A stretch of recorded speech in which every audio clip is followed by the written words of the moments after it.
Non, je t'ai plus. Entre Ézéchiel et Isaïe, on a du mal à suivre. Bon, là, on est dans Isaïe. Isaïe, hein, c'est les chants du serviteur. Tout le monde arrive à raccorder? Là aussi, on va aller crescendo. On commence par « Éveille-toi, éveille-toi, revêt-toi de force Sion », Dieu qui à nouveau promet la restauration à son peuple.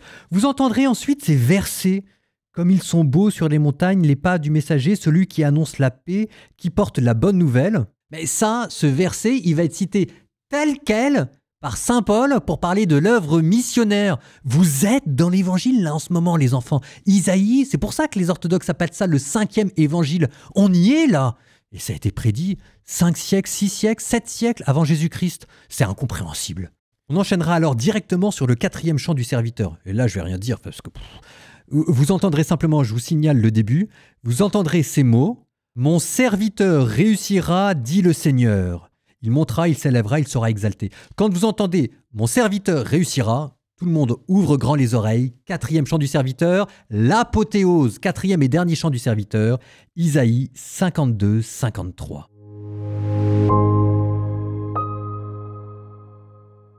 Éveille-toi, éveille-toi, revêt-toi de force, Sion, revêt tes habits de splendeur, Jérusalem, ville sainte. Désormais, l'incirconcis et l'impur n'entreront plus chez toi. Secoue ta poussière, debout, Jérusalem, ô captive.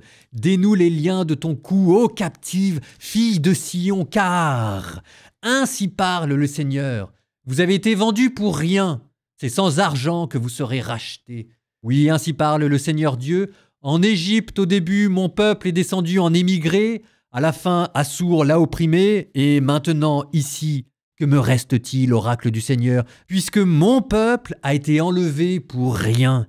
Ces tyrans triomphent, oracle du Seigneur, et tout au long des jours, c'est mon nom qui est bafoué. Eh bien, mon peuple saura quel est mon nom. Oui, ce jour-là, il saura que c'est moi-même qui dis « Me voici ».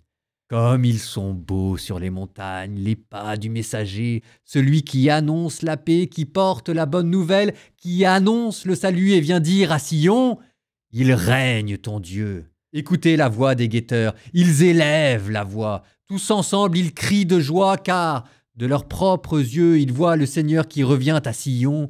Éclatez en cris de joie, vous, ruines de Jérusalem, car le Seigneur console son peuple, il rachète Jérusalem. Le Seigneur a montré la sainteté de son bras aux yeux de toutes les nations. Tous les lointains de la terre ont vu le salut de notre Dieu.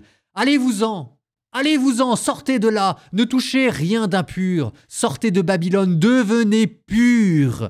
Vous qui portez les objets consacrés au Seigneur, et n'est-ce pas en hâte que vous sortirez? Vous n'irez pas comme des fuyards, car il marche devant vous, le Seigneur, et celui qui ferme la marche, c'est le Dieu d'Israël. Mon serviteur réussira, dit le Seigneur.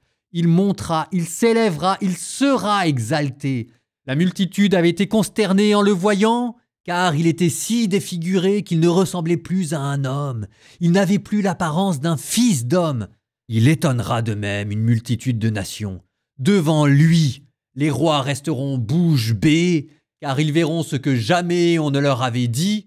Ils découvriront ce dont ils n'avaient jamais entendu parler. Qui aurait cru ce que nous avons entendu? Le bras puissant du Seigneur, à qui s'est-il révélé?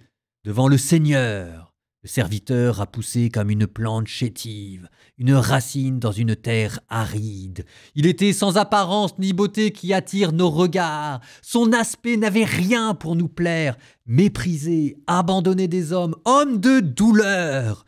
Familier de la souffrance, il était pareil à celui devant qui on se voile la face, et nous l'avons méprisé, compté pour rien.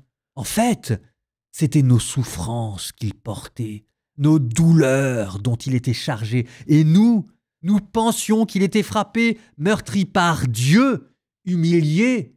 Or, c'est à cause de nos révoltes qu'il a été transpercé, à cause de nos fautes qu'il a été broyé. Et le châtiment qui nous donne la paix a pesé sur lui. Par ses blessures, nous sommes guéris. Nous étions tous errants comme des brebis, et chacun suivait son propre chemin. Mais le Seigneur a fait retomber sur lui nos fautes à nous tous.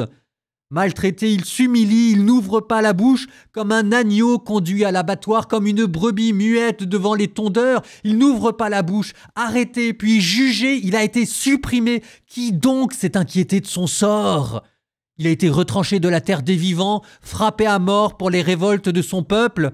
On a placé sa tombe avec les méchants, son tombeau avec les riches, et pourtant, il n'avait pas commis de violence. On ne trouvait pas de tromperie dans sa bouche, broyé par la souffrance. Il a plu au Seigneur. S'il remet sa vie en sacrifice de réparation, il verra une descendance, il prolongera ses jours. Par lui, ce qui plaît au Seigneur réussira.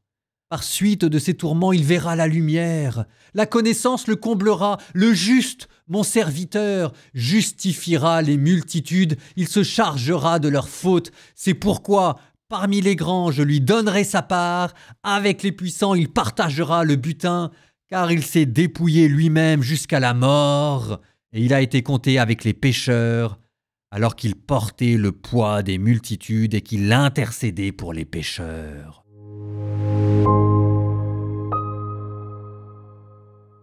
Étonnant, non, ce quatrième chant? On va reprendre ça, mais juste avant d'aller dans le détail, je ne sais pas si vous vous souvenez, mais au début du livre d'Isaïe, je vous avais dit qu'il y avait une théologie messianique qui était en train d'apparaître. On avait vu cette théologie messianique avec le livre de l'Emmanuel, un enfant qui était promis. Ensuite, on a eu des figures de rois qui arrivaient, Ézéchias, peut-être même Cyrus. Et je vous avais dit quand même, il y a un moment donné, il va falloir qu'on se mette d'accord parce qu'il y a deux théologies dans Isaïe qui partent dans deux sens différents. Il y a d'une part une théologie messianique royale avec un roi parfait qui va être exalté. Et de l'autre côté, il y avait aussi d'énormes promesses de châtiment, de destruction, le peuple qui allait être rasé. Voilà que maintenant on introduit une troisième théologie qui est d'une théologie de la consolation, de la restauration. On se dit, mais comment est-ce que tout ça, on va arriver à le mettre ensemble? Et je vous avais dit, à un moment donné, Isaïe va réussir un tour de force divin, génial, inspiré. Il va réunir toutes ces théologies dans une figure d'un serviteur souffrant. Parce que ce serviteur, c'est à la fois le roi, à la fois celui qui prend sur lui le châtiment du peuple, et qui, prenant sur lui le châtiment du peuple, va le consoler.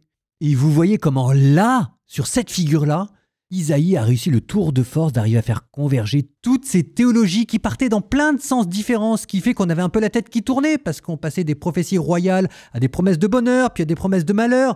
Tout ceci converge maintenant et arrive à être unifié dans la figure d'un Messie parfait, d'un Messie souffrant. Premier chant, on vous parle d'un serviteur à venir qui va rétablir toute chose. Deuxième chant, on vous dit qu'il va connaître l'échec. Troisième chant, on vous dit qu'il va être torturé, mais on ne sait pas comment ni pourquoi. Et dans le quatrième chant, celui que vous venez d'entendre, changement radical de perspective. La souffrance qui était vue comme une punition est devenue l'instrument de la rédemption. Changement radical. Ça veut dire que cette souffrance dont on sentait bien qu'il allait la subir, c'était les chants précédents, non seulement on sait qu'il ne la mérite pas, on sait aussi, troisième chant, qu'il va l'accepter volontairement, mais maintenant ce qu'on a appris, c'est que c'était par ces souffrances qu'il va justifier la multitude. Ce que Isaïe est en train de vous décrire, c'est le mécanisme du salut. Il ne se contente pas de vous dire qu'Israël va être sauvé, il vous explique comment il va être sauvé. Ce que dira saint Pierre, c'est par ses souffrances que nous sommes guéris. On appelle ça la souffrance rédemptrice. Rédemptrice, ça veut dire qu'il rachète. Ici, c'était la phrase « il justifiera la multitude ». C'est-à-dire, eux qui étaient des pécheurs, des coupables, maintenant ils vont devenir justes par les souffrances de ce serviteur.